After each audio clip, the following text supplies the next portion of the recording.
Good day, viewers. Welcome to once again another episode of our legal talk shows. Here we're at the studio of choice. Today I am your host. I go by the name Alexa Janet Sumrero. I'm a student at Harare Institute of Technology and also a peer educator. So today I'm joined by one of the most interesting people I've met so far. She is going to be helping me throughout this discussion, so I'll let her introduce herself. Good day, viewers. Thank you for that. My name is Charity Hwadzisibanda. I am, sometimes it's so hard. I don't want to give a CV, if you know what I mean. It's okay. So I am a lawyer by profession, though I'm not practicing.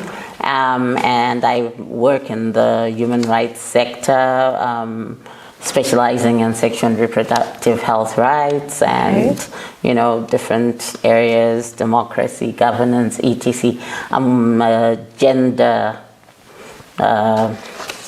activist and also women's rights activist. Yes. We're not going to debate what's the difference between the two today. Yeah, but that's me. Yes. Yes, nice. So today we are going to be unpacking on the period saga that has made us gather today. So the issue today is on giving women period leave days, like giving them leave days when they're on their menstrual cycle, right? So the whole idea comes with the fact that when women are on their periods, they suffer different fates. Some are more painful than others. So is it plausible that we should give them menstrual leave days, or they should just continue going to work like that, enduring the pain as it is? So today we're going to discuss and look into the situation, right? So our first question for today, it is believed that Spain is the first Western country, right, to offer leave days for women, right? So do you think Zimbabwe can adopt the same? Okay. Well, yeah, you're right that, it is said, but actually our neighbor, Zambia, actually has, they introduced menstrual leave days, a day for women in 2015. So well done to them. And we also have countries like Japan, Taiwan. We also have countries that are just doing it without a law, like Australia. So in terms of plausibility in Zimbabwe, I do think it's something that is plausible. And I do think it's about time. Like there was a time when, and this is why I love the work that Say What is doing and all the peer educators and sexual and reproductive health rights defenders out there, that it's time we untaboo period kumwedzi esikhathini. So we need to focus and really think in a gendered manner that, look, this is something in a sexually reproductive manner. This is something that happens to women and girls, and that they are women and girls that actually suffer a lot during their periods. And when I'm talking about women and girls, these days we have girls as young as 6, 7, or 8 starting their period. And if we don't start having this discussion as a nation, and everybody being comfortable saying kumwedzi, and being able to say period, being able to say, esikhathini, without that, the plausibility becomes reduced. But I believe with more awareness, with more advocacy, and more discussions with the powers that be, and the communities, and the women and the girls, including the men and the boys, this is something that is possible. Okay, that is very interesting. But do you think it will be as acceptable? Well, in terms of acceptability, I don't think there is any law that is fully accepted by anyone. a law is a law, and whether you really feel you accept it or you don't accept it, but the question around it is there a need? And I believe that there is a need. The need is very there, and it's very much there. If we look into our constitution, it talks about the best interests of the child as one of its national objectives. And as you look at the different sections that are there around healthcare, around women, around children, around age of marriage, you're looking at your section 75, section 81, section 80, and as you delve into that, you then discover that no, we are actually in the law already, which is the supreme law of the land. Yes. But what we now need is an act of parliament that actually passes this, because every person has a right to human dignity. And that is true. And when it comes to issues to do with the period, it really affects the human dignity of women and girls. Where I attended school, I was a late bloomer in quotes, Yes. and we used to wear a yellow uniform, and I used to have a very heavy period, and you can just imagine red on yellow. And I remember I used to attend a specific class which would make me mess my dress, because that particular teacher was male. No offense, please, I'm not attacking you. Yes. It was a different time, many years ago, where we were not even talking about periods. Yes. But then by the time, so I wouldn't be able to get out and the go class. to the girls' room and change. And then it was also costly. Back in the day, it was different. What was more expensive were pads, and not cotton. Okay. So people would choose the cheaper one, and cotton shifts.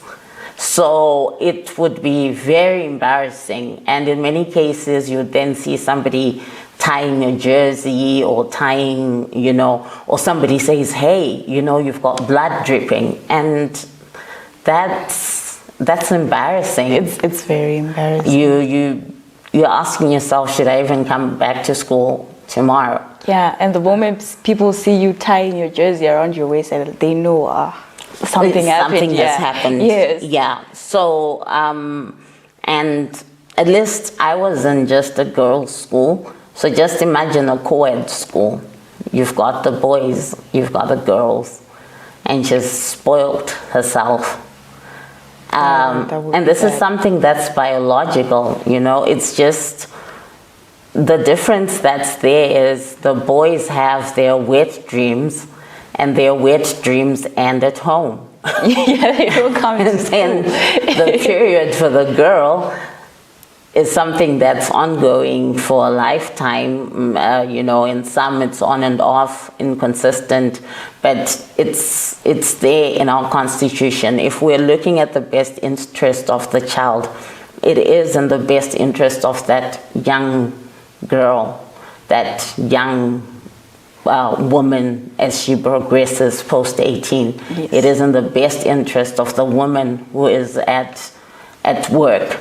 In terms of looking at, the labor law, and just having that understanding that this is something that is real and that can actually stop someone and stop them from being able to do certain things because of that. Yes. So yeah, it is something that needs to be done. And it is something that is constitutional, even as we look at our healthcare rights, the right to healthcare, the right to access to information, your right to privacy. So it's a touchy topic, because I know people are going to go like, oh, there they go again. But it's biological. If women, I wish people could look at it like this. If women didn't go onto their period, there would be no men. That is pretty true. That is very true. Interesting. So I really do agree with you on the issue of school, or be it in the work environment as well. So you'd find cases at school where if a girl messes up her clothes or what, they'll take days without coming to school because they'll feel shy or ashamed of what has happened. And there was this case, I think I was in around primary school. A friend of mine actually messed up her skirt, and after that day, the boys at school called her Bloody Mary. So just imagine the trauma and everything, just coming to school. Hi, Bloody Mary, are you okay? This is something that just happens. Like, you don't choose to spoil, you don't choose to go on your period so young, right? So yeah, it is something that I think our country should really adopt. We should really see how this thing goes. We should really discuss the pros and cons of having such a law passed, right? So we are going to take a short break. Join us again after this break as we delve more into our topic for the day. Thank you.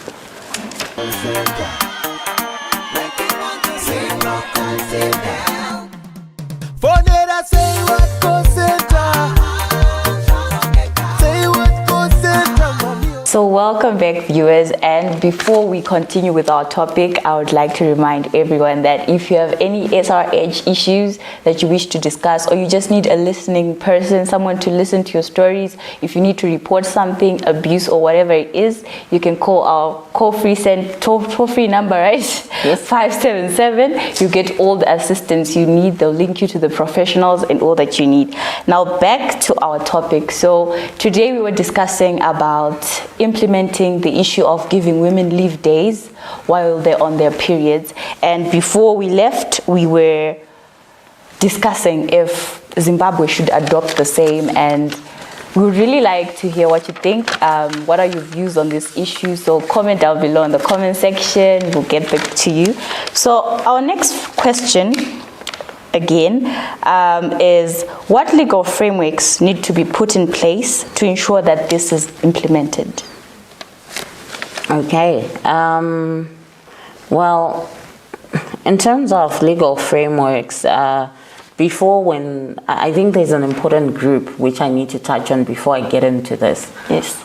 They're persons with disabilities, and they do go on their period. Yes, that is true. So, and we know that I think over 70% of our schools are not disability friendly already. And we shall not talk about the toilets, the go-to rooms, ladies' rooms, as would call them.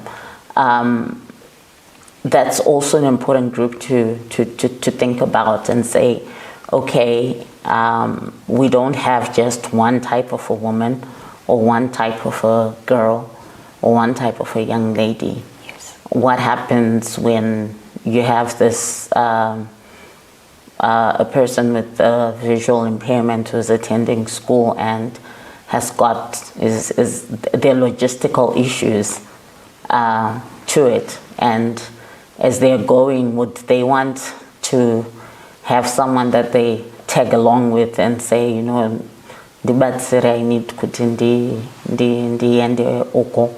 And then we also have people with mental challenges, So I think those things all need to be put in context. Now, coming to the legal framework, I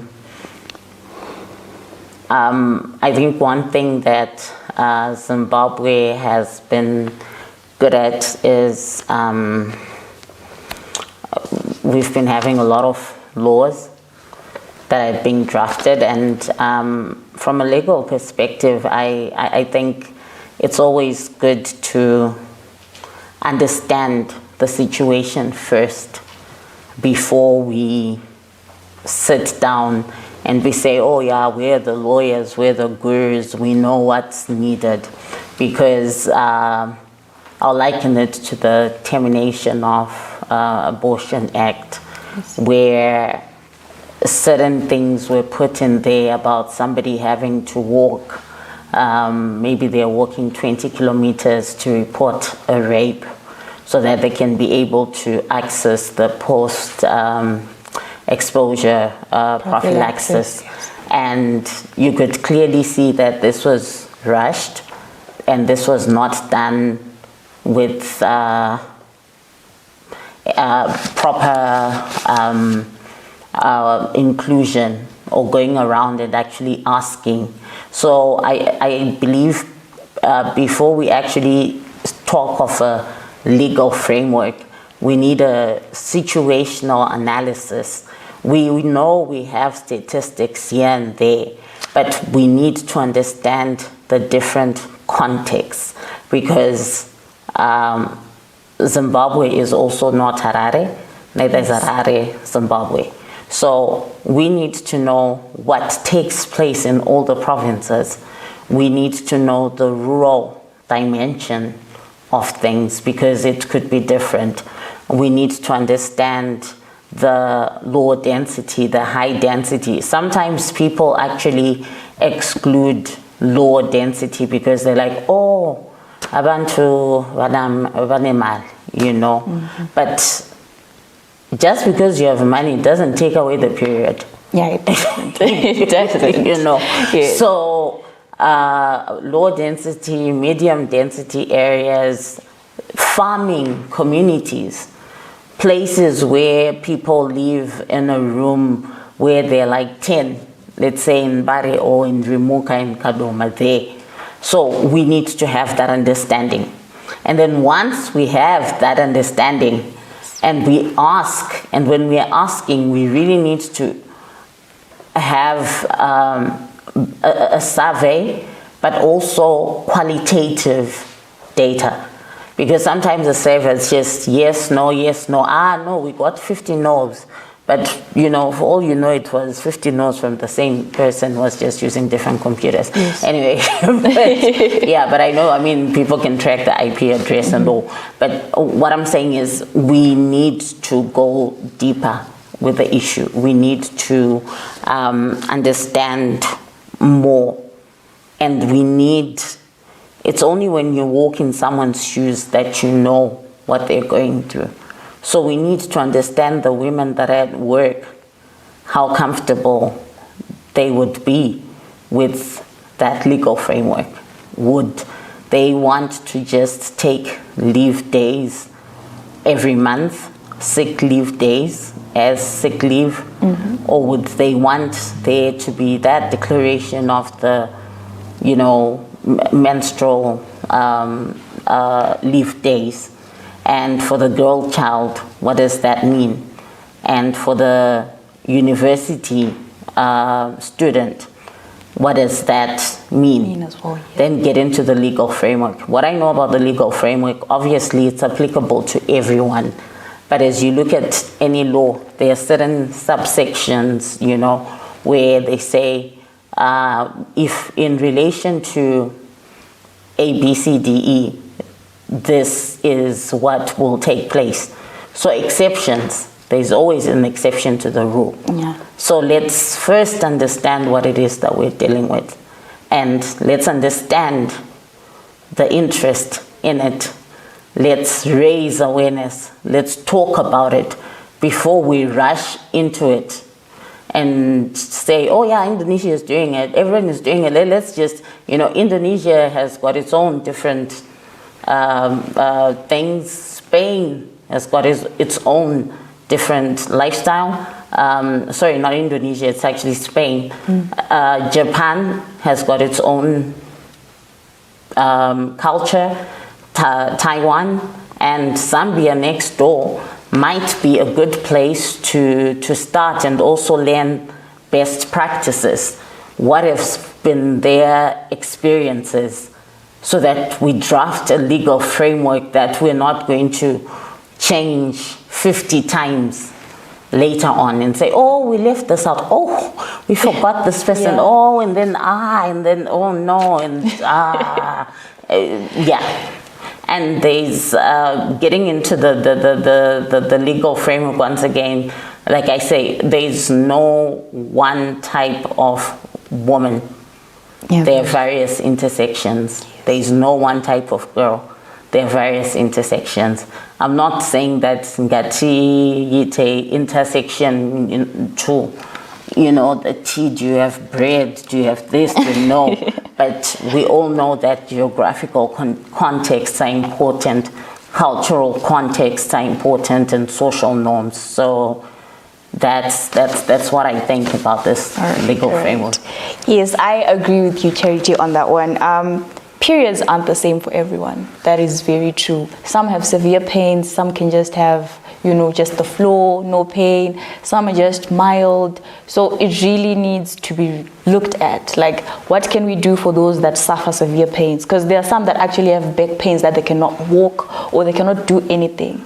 Whereas there are some that actually need that exercise for them to not feel the pain whatsoever. So yeah, when it comes to the legal frameworks, I really agree with you. We should really consider, do an analysis, see what we're dealing with, and create subsections, because we're dealing with different people. Yes. We're going to take another break, and after the break we'll be dealing with challenges that come with implementing or not implementing this law. And we'd really appreciate to hear what you think about this topic. We all have different views. We really want to hear what you guys think. We also need the male perspective on this one. So please do comment down below, and we'll be back in a second.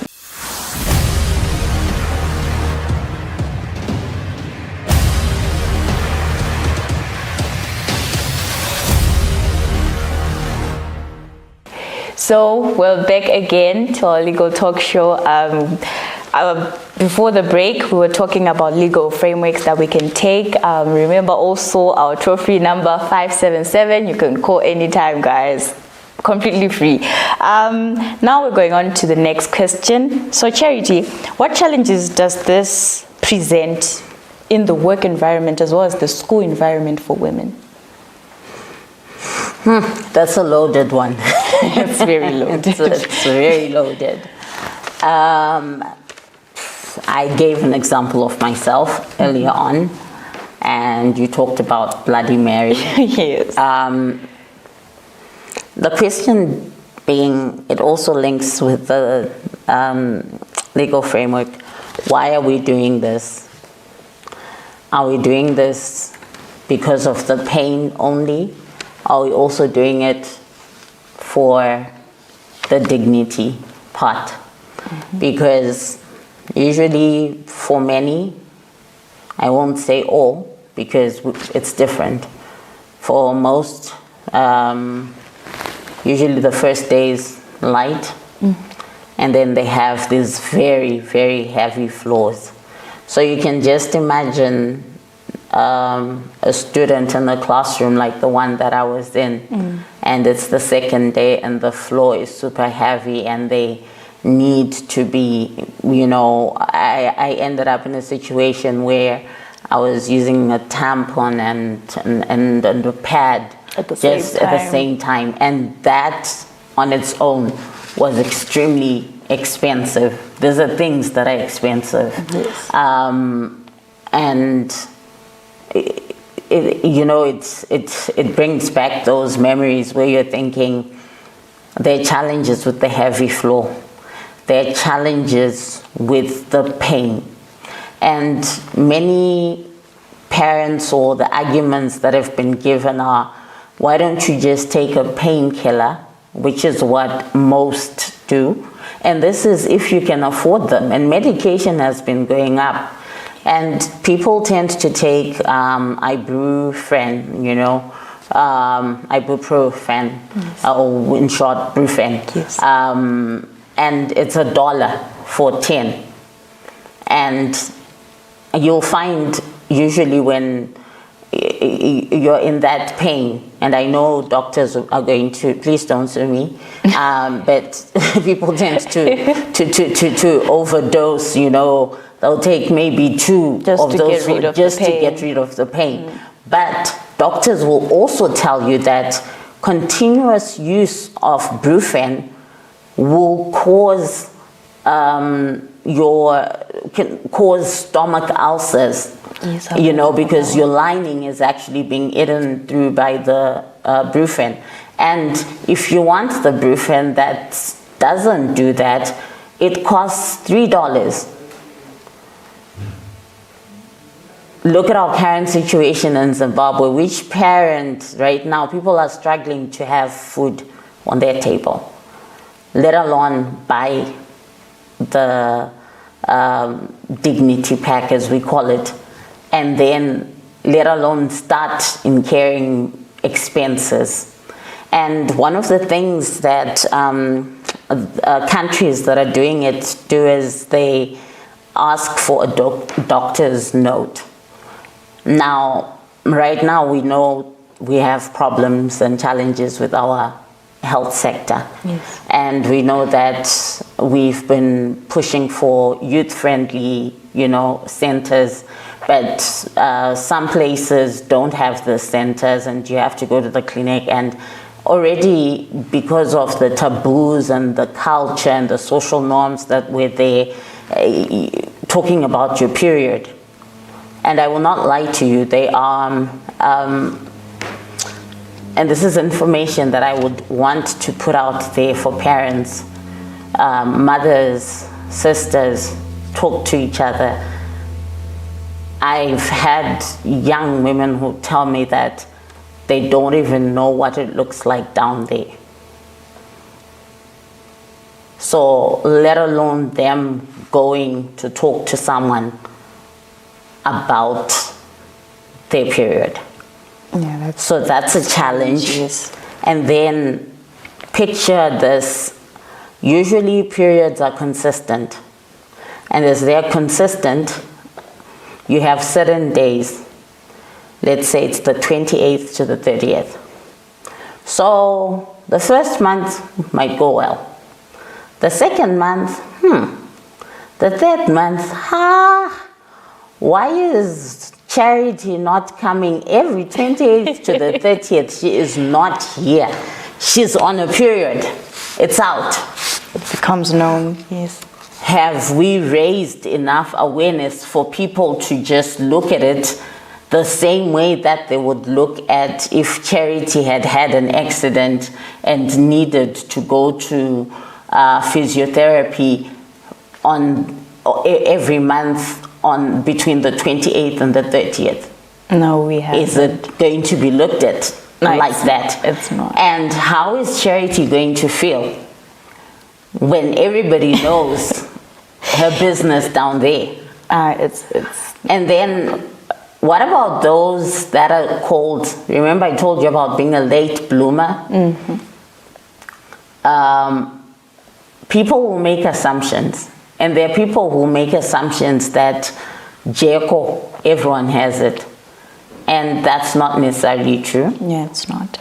But the other challenge that I am seeing there is we need to also look at, this is an opportunity to prevent certain conditions from becoming very problematic, and that is going to be a cost on the state. So if we look at it from a financial issue, a financial perspective, here's the challenge. The challenge is, okay, we've given you your leave days, but what are we doing during those leave days?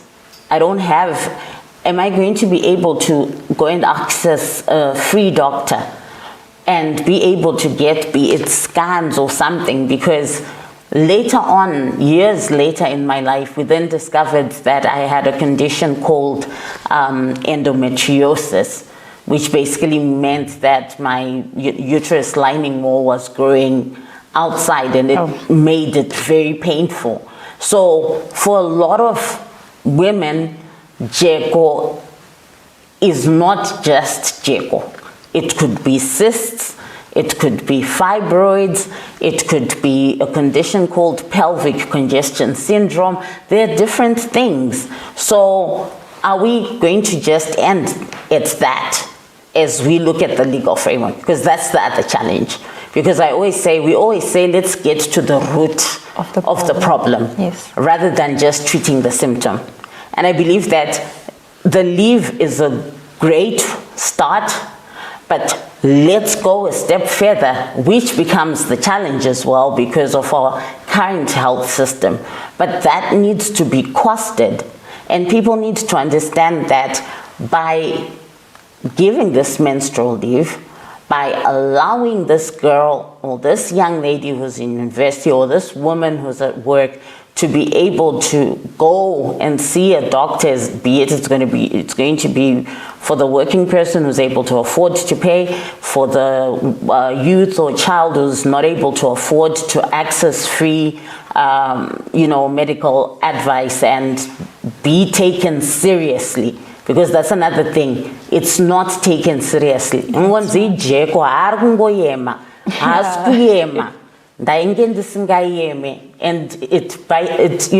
it bit me later on in life.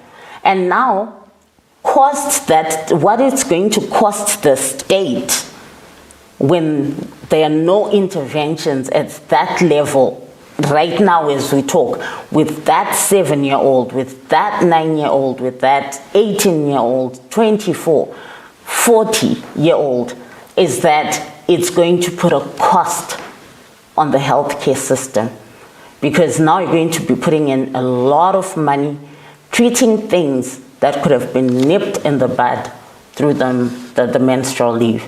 And then one other thing that I know we're talking about just menstruation is menopause.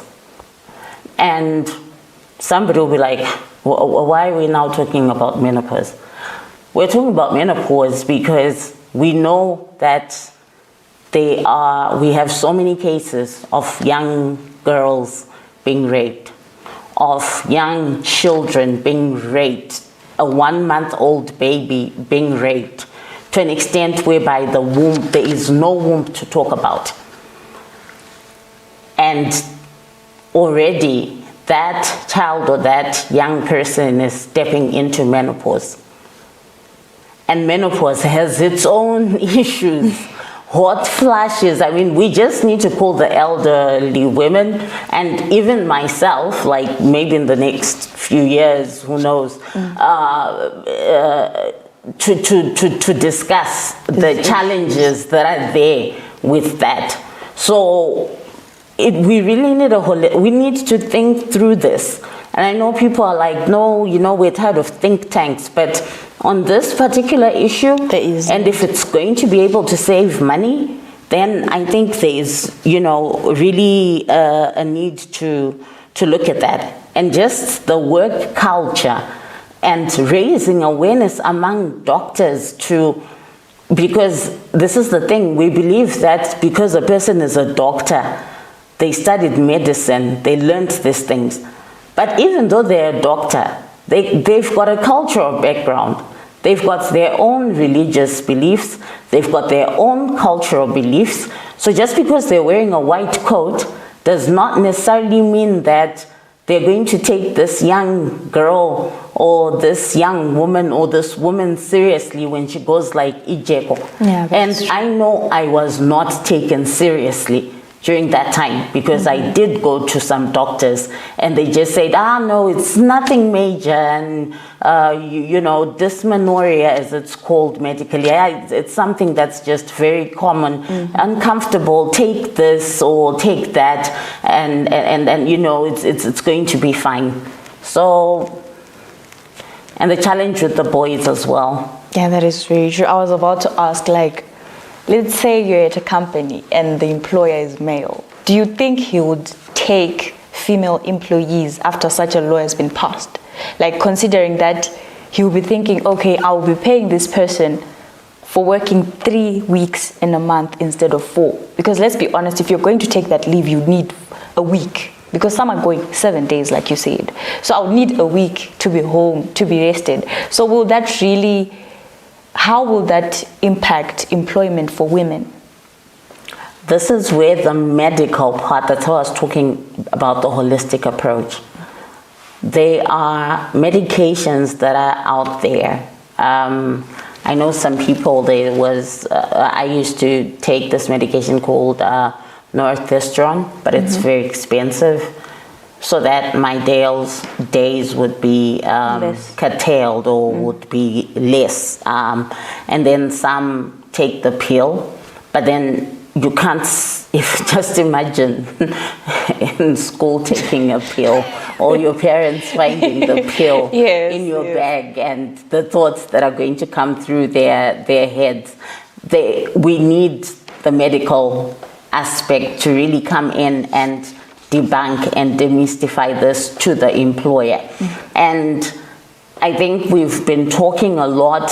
What COVID taught us was a person at times does not necessarily need to be seated in an office to be working. Yes, that is very true. It taught us that. And people were forced to be flexible, to work online. And it does not mean that those people were working 100% online. What was important were the results. So people now are talking more of something that has always been said since time immemorial. But COVID had to happen for us to now talk more about results-based management. Is she producing the results? Are the results coming out? In those 5 days that she has taken leave, her menstrual leave, or, you know, is there work that is outstanding? Discussions need to happen between the supervisor and the employee, you know, so that, because she might be knowing her days. Most ladies that I've seen kind of know that, okay, these are my days, or it will give you signals that I'm about to come, and you can have discussions to say, what are the priorities right now? This is what I'm in a position to be able to do. So that way, nobody is going to feel cheated, so to say. And then there's some jobs which are harder, like a cashier. And these are discussions, again, that need to be, you know, that people need to talk about, to say, so what do we do with our female cashiers? What do we do with this? I always believe that where there's a will, there's a way. Yes. If we are willing, if we really are serious about this, and if our mothers who suffered through this and whose backs we are now, whose shoulders we are now standing on to even be able to talk about this, are there, they can also proffer solutions. And it's also about indigenous knowledge systems, because they might actually know certain things that, you know, this is what you take to lessen the heavy period, and things like that. So it's a very holistic and detailed discussion. This is why I'm saying, let's not just jump head in first. Let's look at, you know, everything. And for the boys, and another thing that I wanted to just elaborate on, especially in school, there needs to be a discussion around how will she catch up in terms of her work.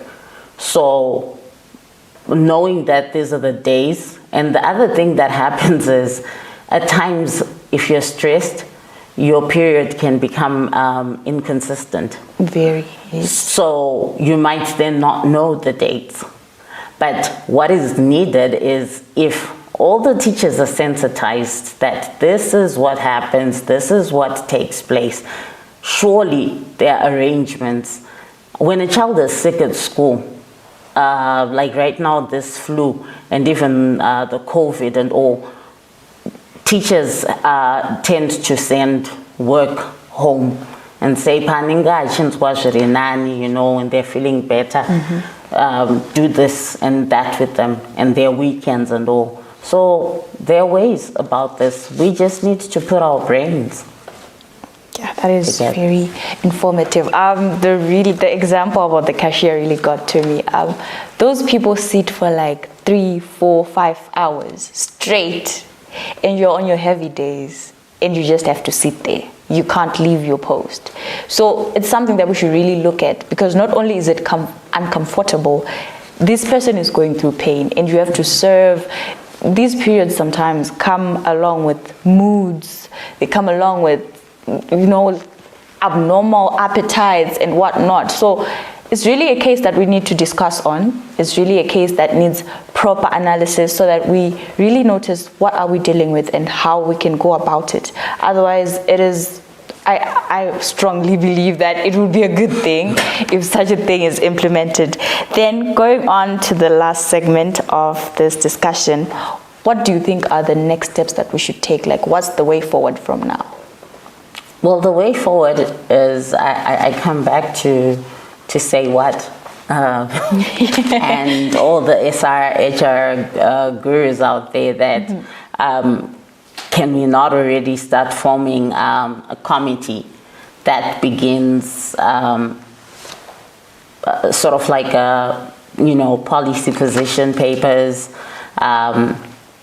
raising awareness and having information, or asking, like, there's already this toll-free line, and that information is captured to hear the voices and hear that this is what's being said, and to engage government, and not just the Ministry of Health. This is the part where